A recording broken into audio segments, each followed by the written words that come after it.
नमस्कार मित्रो, स्वागत आहे तुमचं आपल्या यूट्यूब चॅनल इन्व्हेस्ट इन मराठीमध्ये. आज आपण पाहणार आहोत गुंतवणुकीसाठी असलेले पर्याय. कोणकोणते पर्याय आपल्याला गुंतवणुकीसाठी उपलब्ध आहेत हे आज आपण पाहणार आहोत. पहिला पर्याय आहे फिक्स डिपॉझिट म्हणजेच FD.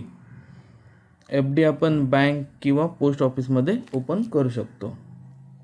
FD हा खूप लोकप्रिय गुंतवणुकीचा पर्याय आहे. FD वरती रिटर्न्स म्हणजेच परतावा जो आपल्याला मिळतो तो आधीच फिक्स असतो. म्हणजेच किती टक्के व्याज आपल्याला मुद्दलीवर मिळणार आहे हे आधीच आपल्याला माहीत असतं.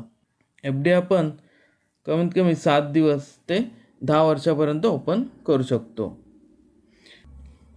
FD हा सर्वात सुरक्षित आणि लोकप्रिय गुंतवणुकीचा पर्याय मानला जातो.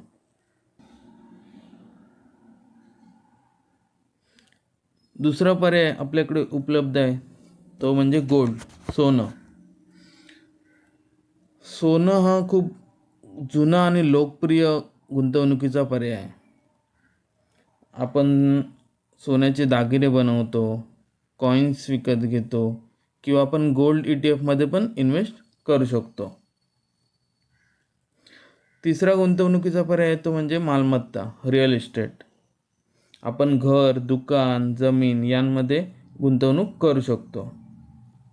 आपण जे घर विकत घेतो ते पण एक गुंतवणूकच आहे. गेल्या काही वर्षात ज्यांनी रिअल इस्टेटमध्ये गुंतवणूक केली आहे त्यांना खूप चांगला परतावा मिळाला आहे. चौथा पर्याय जो आपल्याकडे उपलब्ध आहे तो शेअर मार्केट म्हणजेच स्टॉक मार्केट. स्टॉक मार्केट हा एक गुंतवणुकीचा खूप चांगला आणि लोकप्रिय होत चाललेला पर्याय आहे. आपण एखाद्या कंपनीचा शेअर विकत घेतो म्हणजेच आपण त्या कंपनीमध्ये गुंतवणूक करतो. जर कंपनीचं प्रॉफिट वाढलं किंवा त्याचा रेव्हेन्यू म्हणजेच सेल्स वाढलं तर त्या शेअरची प्राईस पण वाढते. पाचवा पर्याय जो आपल्याकडे उपलब्ध आहे तो आहे म्युच्युअल फंड्स. जर तुम्हाला स्टॉक मार्केटबद्दल काही जास्त माहीत नसेल किंवा त्याचा अभ्यास करायला वेळ नसेल तर तुम्ही म्युच्युअल फंड्समध्ये गुंतवणूक करू शकता. प्रत्येक म्युच्युअल फंडला एक फंड मॅनेजर असतो. तो तुमचे पैसे त्यांनी अभ्यास करून निवडलेल्या शेअर्समध्ये गुंतवत असतो. तुम्ही एक रकमी किंवा RD प्रमाणे महिन्याला पैसे गुंतवू शकता, ज्यालाच आपण SIP बोलतो. पुढचा पर्याय आपल्याकडे आहे तो आहे PPF, public provident fund. PPF हा एक दीर्घकालीन म्हणजेच लॉंग टर्म इन्व्हेस्टमेंट प्लॅन आहे. याची मुदत 15 वर्षाची असते. यामध्ये तुम्ही एका वर्षामध्ये मिनिमम ₹500 आणि मॅक्झिमम ₹1.5 लाख गुंतवणूक करू शकता. जेवढी रक्कम तुम्ही गुंतवता तेवढ्या अमाऊंटचा तुम्हाला इन्कम टॅक्समध्ये बेनिफिट भेटतो. पुढचा पर्याय आपल्याकडे आहे सुकन्या समृद्धी योजना.